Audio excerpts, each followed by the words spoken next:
Quel sport est arrangé? Combien de joueurs sont des extraterrestres? Quels arbitres sont corrompus? Qu'est-ce que vraiment un sport? C'est l'heure de dire la vérité sur les mensonges.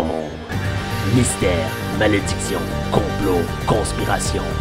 Jeu truqué. Ici Charles Divers et bienvenue au Jeu truqué.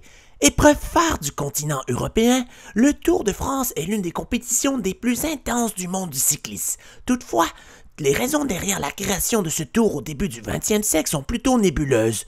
Notre équipe d'enquête s'est donc penchée sur l'origine mystérieuse du Tour de France. Mais pour bien élucider son origine, il nous faut d'abord l'élucider.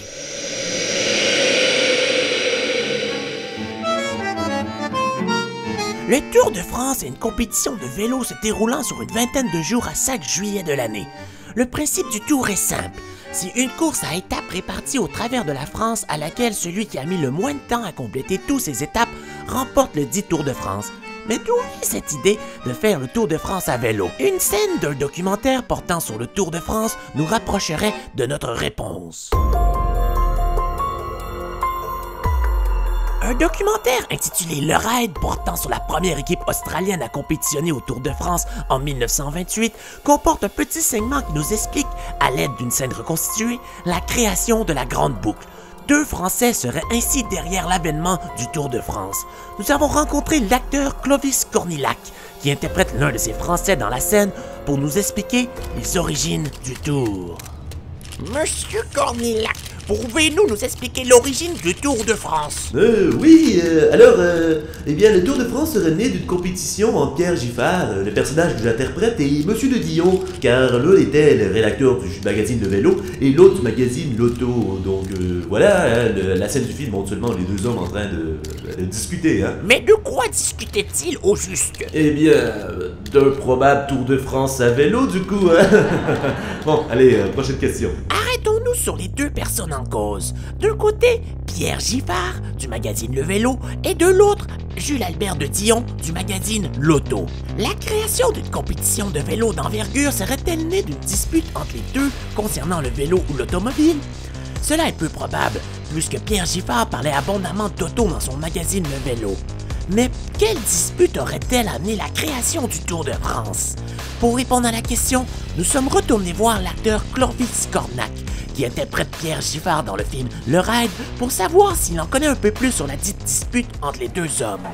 Et pour vous? Ouais, alors je vais prendre un homard sauté à la coque. Monsieur Cornillac, Ah, encore vous. quel était le sujet de dispute entre Pierre Giffard et Jules Albert de Dion? Ouais, eh bien, si les deux se disputaient, hein, probablement que l'un n'était pas d'accord avec ce que l'autre avait dit, hein, du coup. Avez-vous des preuves sur ces informations que vous avancez? Ouais, bon, écoutez, hein, je ne suis qu'un simple acteur, mais bon, allez voir les archives françaises du cyclisme et laissez-moi commander mon plat, s'il vous plaît, hein. Bonne soirée. Suite à nos recherches aux archives, nous avons effectivement découvert un vieil enregistrement audio datant de 1902 où l'on peut clairement entendre messieurs Giffard et de Dion se disputer sur un sujet bien précis et controversé.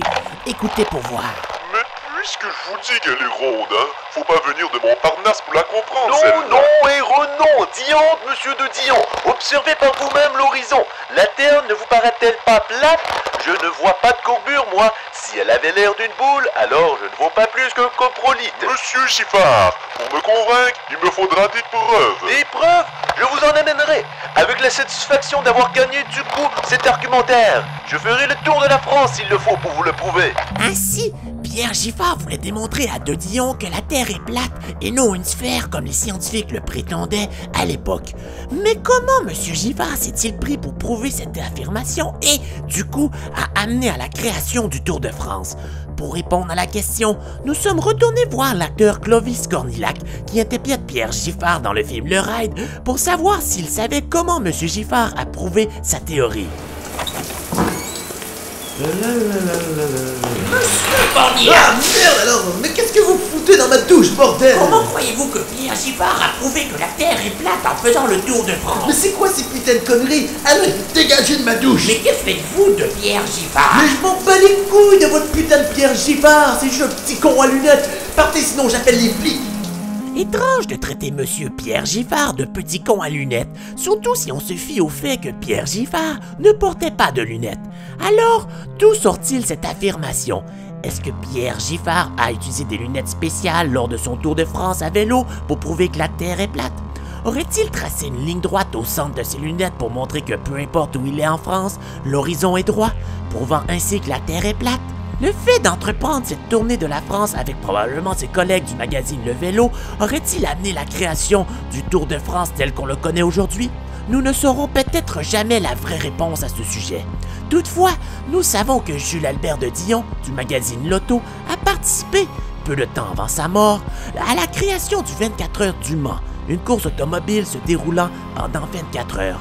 Voulait-il prouver à son tour sa théorie que la Terre est une sphère, puisque le Soleil fait un tour complet de la Terre comme il a pu le constater durant les 24 heures de la course?